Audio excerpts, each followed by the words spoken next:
नमस्कार, आप देख रहे हैं मेरा हरियाणा। हरियाणा में 5,500 पुलिस कांस्टेबल पदों पर होने वाली भर्ती को लेकर युवाओं के लिए बड़ी राहत की खबर सामने आई है। हरियाणा सरकार ने पुलिस कांस्टेबल भर्ती में उम्मीदवारों को 3 साल की आयु छूट देने का फैसला किया है। इस फैसले की जानकारी खुद हरियाणा स्टाफ सिलेक्शन कमीशन के चेयरमैन हिम्मत सिंह ने अपने सोशल मीडिया अकाउंट के जरिए दी है।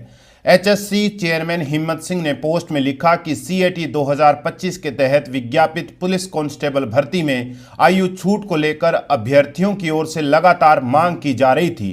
अभ्यर्थियों की इस मांग को ध्यान में रखते हुए सरकार ने आयोग को पुलिस कांस्टेबल भर्ती में 3 वर्ष की आयु छूट देने के निर्देश दिए हैं। आयोग इस पर कार्य कर रहा है। उन्होंने सभी अभ्यर्थियों को आगामी परीक्षा के लिए शुभकामनाएं दी है। ये फैसला उन हजारों युवाओं के हित में लिया गया है जिनके लिए साल 2022 के बाद विभिन्न कारणों से सीएटी परीक्षा आयोजित नहीं हो सकी थी। सीएटी में हुई देरी के चलते कई योग्य उम्मीदवार ओवरएज हो गए थे, जबकि वे पहले भर्ती प्रक्रिया के लिए पूरी तरह पात्र थे। साल 2025 में दोबारा सीएटी आयोजित होने के बाद इन अभ्यर्थियों को समान अवसर देने के उद्देश्य से ये अहम निर्णय लिया गया है। हरियाणा पुलिस कांस्टेबल भर्ती को लेकर पिछले कुछ दिनों से आयु सीमा को लेकर विवाद चल रहा था। उम्मीदवारों का कहना था कि सीएटी परीक्षा में देरी, भर्ती रद्द होने और दोबारा प्रक्रिया शुरू होने की वजह से वे आयु सीमा पार कर चुके हैं। इसी कारण सामान्य और आरक्षित वर्ग के अभ्यर्थी 3 साल की आयु छूट की मांग कर रहे थे। 19 दिसंबर को कई युवा मुख्यमंत्री नायब सिंह सैनी से भी मिले थे। युवाओं ने बताया था कि उन्होंने 2022 और 2023 में निकली भर्तियों के लिए आवेदन किया था, लेकिन कई कारणों से ये भर्तियां रद्द कर दी गई। अब वही अभ्यर्थी नई भर्ती में उम्र की वजह से बाहर हो रहे थे। मुख्यमंत्री ने उस समय युवाओं को भरोसा दिलाया था कि उनकी मांग पर सहानुभूतिपूर्वक विचार किया जाएगा। अभ्यर्थियों का कहना था कि 2019 में पुरुष कांस्टेबल भर्ती रद्द होने के बाद दोबारा शुरू की गई, जिससे उम्मीदवारों को दोबारा आवेदन करना पड़ा। 2020-21 में महिला कांस्टेबल भर्ती भी विवादों में रही और परीक्षा रद्द होकर फिर से कराई गई।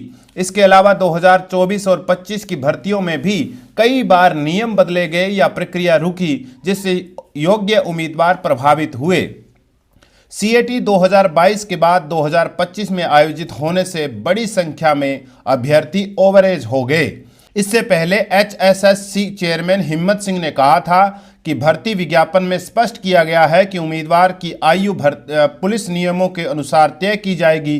पुलिस नियमों के तहत जिस महीने भर्ती प्रक्रिया शुरू होती है, उसी महीने की पहली तारीख को आधार मानकर आयु की गणना की जाती है। हालांकि सरकार के नए फैसले के बाद अब अभ्यर्थियों को बड़ी राहत मिली है। फिलहाल पुलिस कांस्टेबल भर्ती की परीक्षा या अन्य चरणों की तारीख तय नहीं की गई है। अभी केवल ऑनलाइन आवेदन प्रक्रिया चल रही है। आयोग ने अभ्यर्थियों से अपील की है कि आवेदन फाइनल सबमिट करने से पहले भर्ती विज्ञापन में दिए गए सभी नियम और शर्तों को ध्यान से पढ़ें। किसी भी नई जानकारी के लिए उम्मीदवारों को एचएसएससी की आधिकारिक वेबसाइट और चेयरमैन के सोशल मीडिया अपडेट पर नज़र बनाए रखने की सलाह दी गई है। आप इस पर क्या सोचते हैं? क्योंकि युवाओं की लंबे समय से मांग थी कि उन्हें जो है उम्र में छूट दी जाए, जो कि सरकार ने इस पर अब बड़ा फैसला लिया है। एक तरह से उन तमाम युवाओं को बड़ी राहत मिली है जो ओवरएज हो चुके थे। आप अपनी कमेंट में राय ज़रूर हमें बताइएगा। नमस्कार।